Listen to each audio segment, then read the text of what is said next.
C'est probablement l'un des meilleurs outils de codage Vibe dont je parie que vous n'avez jamais entendu parler et il s'appelle Hostinger Horizons. Personnellement, j'utilise Hostinger depuis des années uniquement pour l'hébergement de sites web et de noms de domaine. Mais quand j'ai vu qu'ils se lançaient dans l'arène avec leur propre outil de création de sites web orienté Vibe, j'ai dû l'essayer moi-même. Alors aujourd'hui, nous allons voir si cet outil est vraiment à la hauteur de sa réputation parce que Hostinger Horizons prétend être une solution simple et accessible aux débutants pour utiliser l'IA et des prompts afin de créer vos propres sites web. Et s'ils veulent vraiment rivaliser avec Lovable et Base 44, il faut qu'on le teste pour voir s'ils tiennent vraiment leurs promesses en tant qu'excellents hébergeurs, mais aussi s'ils sont à la hauteur du battage médiatique en tant qu'outil de codage Vibe. Parce que ne vous méprenez pas, Hostinger est fantastique pour l'hébergement, mais ce n'est pas parce qu'il est fantastique pour l'hébergement que cela va automatiquement être fantastique ici aussi. Alors, mettons-le à l'épreuve. Nous allons donc simplement commencer avec une invite simple ici. Nous allons aller dans la section Horizon de Hostinger et nous allons ajouter un site web ici. Nous allons donc ajouter un site web et voir ce que nous obtenons. Et on arrive à une interface typique que l'on retrouve dans un outil de création de site, à savoir que voulez-vous créer, suivi d'une grande zone de texte. Créer également un tableau de bord. Je peux télécharger des images, je peux activer le microphone et il y a déjà quelques modèles préconçus. Donc, en ce qui concerne l'outil de création de site, les principales choses que je recherche vraiment pour pouvoir comparer et examiner tout ça de près, c'est quel type de fonctionnalité pour débutants propose-t-il? Quelle fonctionnalité de niveau expert propose-t-il? Et à quel point est-il facile de se lancer au-delà du simple fait de saisir une consigne? Souvent, vos meilleurs produits ne naissent pas d'instructions, mais de modèles personnalisés. Ils offrent des modèles filtrés par site et appli. À un niveau basique, utilisez le générateur de factures, de logos, le suivi de budget ou de palettes. Tous ces outils correspondent vraiment à ce que la plupart des gens cherchent à créer. En partant de leur modèle, vous évitez la saisie initiale de consignes. Comme d'autres outils, ils proposent des modèles filtrables par site ou application pour un résultat immédiat. Il suffit de choisir votre projet, de le modifier facilement, puis de le mettre en ligne et de lancer votre domaine en un seul clic. Très bien. Et comme on peut le voir ici, il semble que l'interface soit à peu près la même que celle de tous les autres outils que nous avons vus et cela va générer un site web ou une application au rendu soigné. D'accord, alors mettons-le à l'épreuve. Essayons une simple consigne principale que je peux saisir pour créer quelque chose. Et parcourons toute l'interface pour vraiment tout décortiquer et l'analyser. Maintenant, ce que je vais surtout vérifier, c'est est-ce que cela donne l'impression d'un produit fini dès le premier essai? Est-ce que cela permet d'obtenir une URL à partager avec nos amis? Est-ce que cela permet de modifier des éléments à la volée si besoin sans ajouter d'autres instructions supplémentaires? Nous voulons vérifier si tout est en ligne immédiatement sans jamais avoir à toucher à un terminal. À quoi ressemble la qualité du code? Est-ce que ce sera quelque chose de vraiment bien? Est-ce que je pourrais prendre le code généré et le confier à un développeur?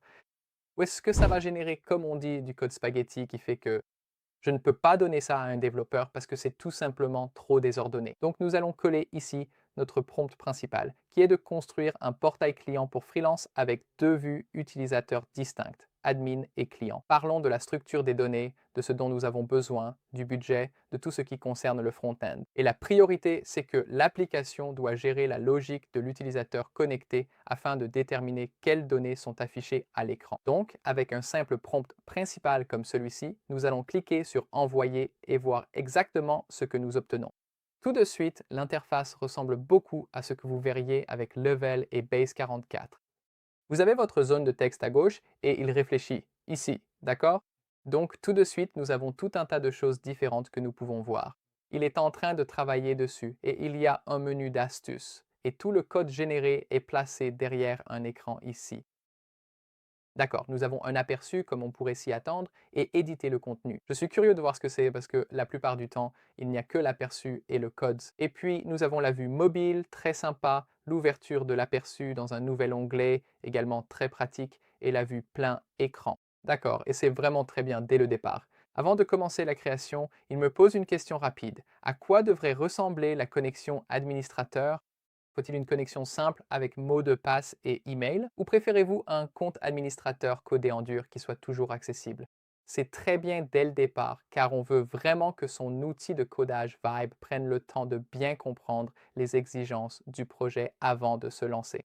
Donc le fait qu'il demande des précisions est un bon signe pour moi. Je vais donc simplement coller une réponse ici en disant je recommande d'utiliser un mot de passe et un email simple, mais de pré-remplir les identifiants sur la page de connexion. D'accord, donc maintenant il va vraiment commencer. Il va donc indiquer que je dois configurer Supabase. C'est gratuit et cela ne prend que quelques minutes. Oh, d'accord. Donc dès le départ ici, bon, celui-ci est un peu intéressant.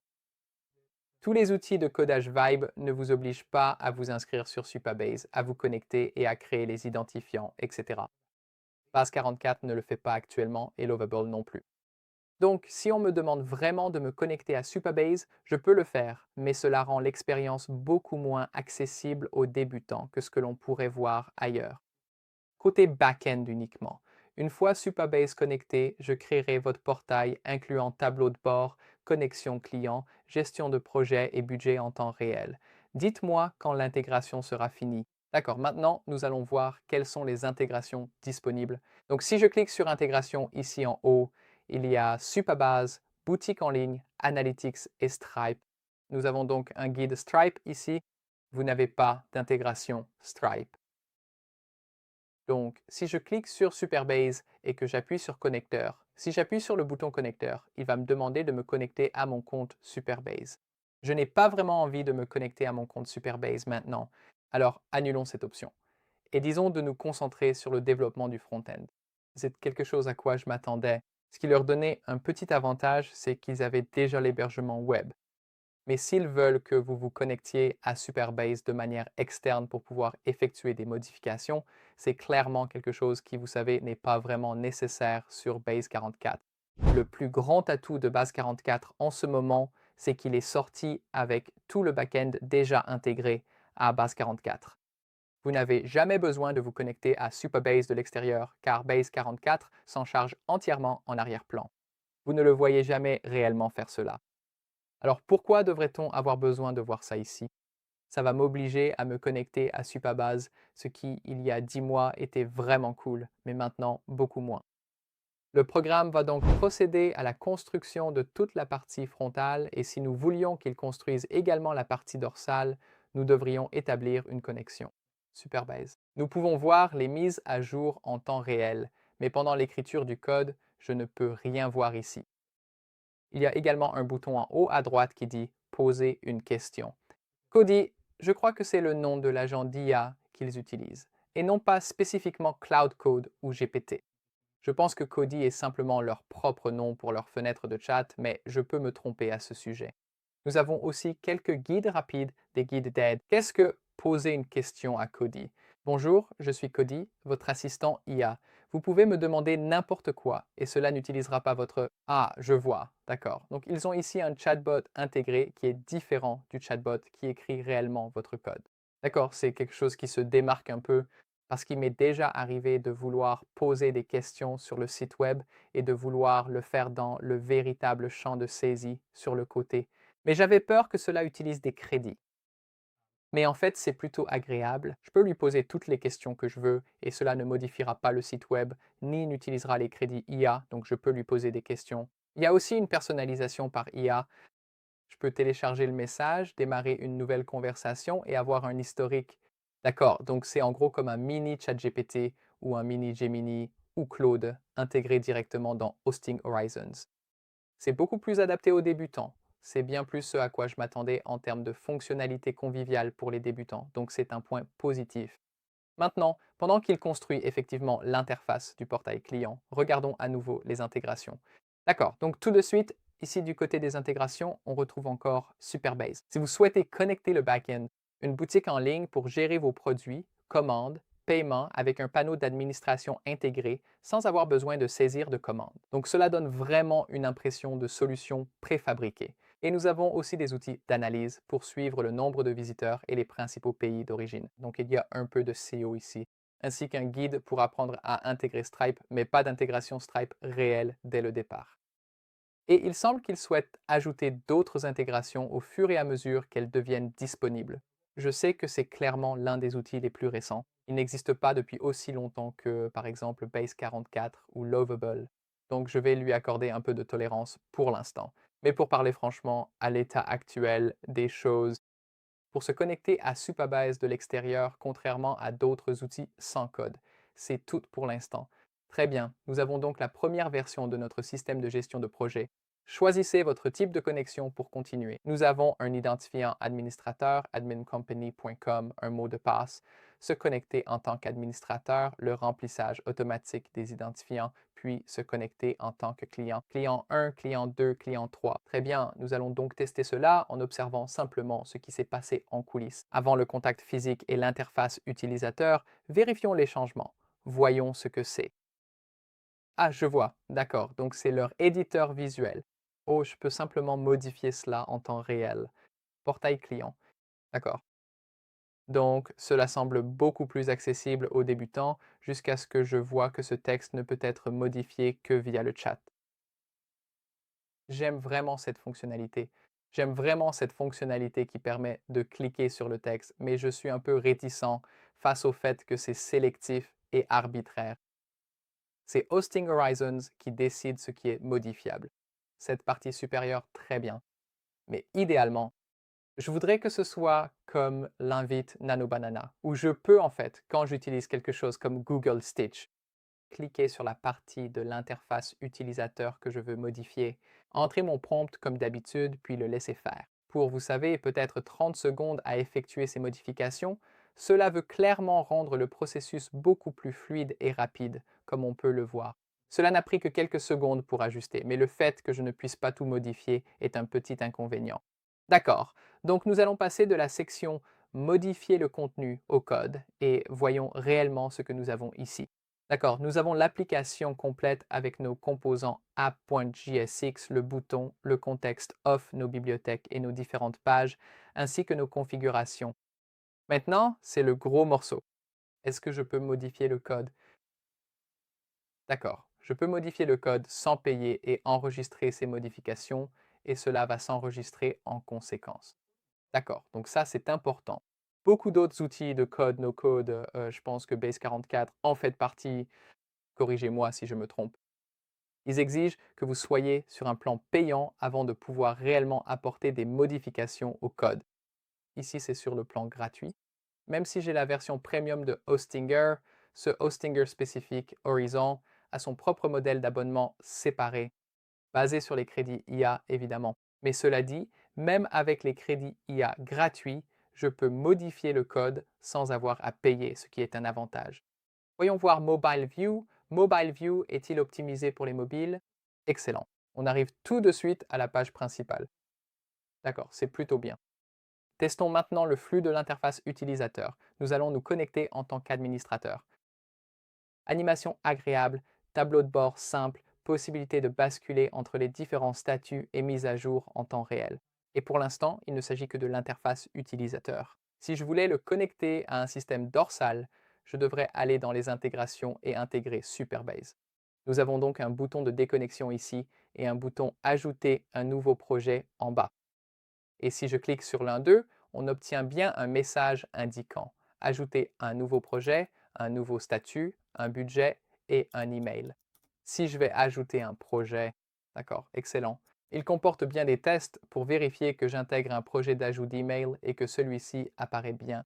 Avec une animation plutôt réussie, je dois ajouter. Bon, maintenant je vais cliquer sur le bouton de déconnexion. Très belles animations. Connexion client, client 1, 2 ou 3, client 1, connectez-vous en tant que client. Très bien, et nous avons maintenant en cours la refonte de notre plateforme e-commerce et de notre identité de marque.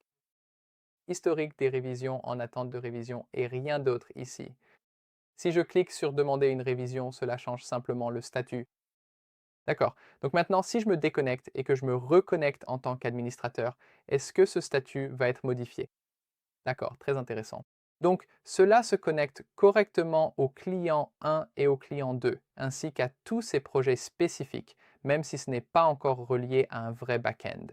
Si je clique sur le menu ici, sur le côté, je peux voir qu'il me reste 3 crédits IA et que je peux passer à la version supérieure. Je peux consulter l'hébergement ou le tableau de bord, créer un nouveau site web, dupliquer ce site web, ou laisser d'autres personnes copier mon site web et gagner jusqu'à 160 dollars américains. J'imagine que cela leur permet de l'utiliser comme modèle et offre spéciale et que je peux ainsi en bénéficier. D'accord, c'est sans aucun doute celui qui convient le mieux aux débutants. Parce que même si j'ai la possibilité de modifier le code en temps réel, il s'agit d'une interface utilisateur très basique mais agréable pour créer l'application. La plus grande réserve, je dois le dire, c'est le fait qu'ils n'ont pas encore de véritable intégration dédiée. En réalité, il faut connecter Superbase de manière externe avec un compte Superbase, ce qui ne sera pas aussi convivial pour les personnes qui souhaitent créer une application full stack. Ce qui m'intrigue, c'est que si j'appuie sur ce bouton publier, oh, j'ai appuyé sur le bouton publier et ça commence automatiquement à publier. Il n'y a pas de bouton qui s'affiche pour me demander comment je veux nommer le site web. Il va juste me laisser le publier. Voyons la suite. Il me dit de patienter un instant. Félicitations, votre site est en ligne. Il me donne un domaine temporaire, puis je lis mon domaine pour le partager avec le monde. C'est donc ici que beaucoup des avantages de l'hébergement commencent à se faire sentir. Vous avez un domaine temporaire, vous pouvez visiter le site, et donc maintenant, si je vais effectivement visiter le site, voyons ce que nous obtenons. Le portail client de Josh, et c'est simplement sur le web, tout le monde peut y accéder et c'est l'application, je peux changer les statuts en conséquence. D'accord. Donc, pour une application web simple, c'est plutôt bien. Nous n'avons pas eu besoin d'ajouter quoi que ce soit ni de souscrire à un plan payant. Nous pouvons connecter un domaine personnalisé simplement en cliquant sur Connecter un domaine personnalisé et cela m'emmènera vers la sélection de domaines de Hostinger. Donc, d'accord, c'est plutôt bien. Je dois dire, après avoir tout regardé, qu'il y a beaucoup de choses à apprécier ici. Il y a aussi beaucoup de choses que j'aurais aimé y trouver. Hostinger Horizons donne vraiment l'impression d'être la version la plus basique pour débutants. Il semble que ce soit un produit assez récent et ils ont encore un peu de chemin à parcourir s'ils veulent rattraper Base 44 ou Lovable. Quelques-unes des fonctionnalités que j'espérais vraiment voir dès le départ ici, comme l'intégration d'un back-end dédié, ne sont tout simplement pas présentes. Mais cela semble être un excellent point de départ pour tout codeur débutant sur Vibe. Vous voulez simplement créer quelque chose et l'héberger gratuitement sur le web? En construisant cette application, je n'ai jamais été confronté à un quelconque paywall. J'ai pu accéder à toutes les fonctionnalités de l'application et les utiliser comme je le voulais, sans jamais avoir à passer à une version supérieure. La seule chose pour laquelle j'aurais vraiment à payer, c'est si je voulais un domaine personnalisé. Mais je sais que Postinger offre le premier domaine gratuitement, donc c'est peut-être encore le cas ici. Même s'il manquait certaines choses, il y avait beaucoup de fonctionnalités que j'ai vraiment appréciées ici. Un chatbot dédié avec lequel je pouvais discuter sans cela. Ne pas avoir à mettre à niveau mon projet était agréable et me convenait. Utiliser Hostinger et son écosystème facilite la création d'applications aux côtés de mes autres sites hébergés ici. De toute façon, ce n'est pas fait pour bâtir un produit à plusieurs millions. Mais en tant qu'outil de départ, il m'a offert tout ce dont j'avais besoin sans jamais me confronter à un mur payant. Et il s'intègre parfaitement à l'écosystème. Je suis sûr qu'avec le temps, ils vont ajouter plus de fonctionnalités pour le faire rattraper Base 44 et Lovable, comme l'intégration d'un back-end dédié. Mais d'après ce que j'ai vu aujourd'hui, j'ai pu créer un produit simple et le mettre en place assez facilement. Pas de mur payant, des invites simples et pas beaucoup de bugs. Ce produit est prometteur et j'ai hâte de voir la suite. Pour l'essayer, le lien est en description, ils ont pu ajouter des choses depuis cette vidéo. Héberger un horizon est un bon début pour s'initier simplement sans jamais avoir à passer à une formule payante. Dans le monde du codage Vibe et des applications d'IA, que ce soit un site web ou une application, alors essayez-le par vous-même. Donnez-moi votre avis. Lien en description si vous voulez essayer. Merci d'avoir regardé. C'était Josh. À la prochaine.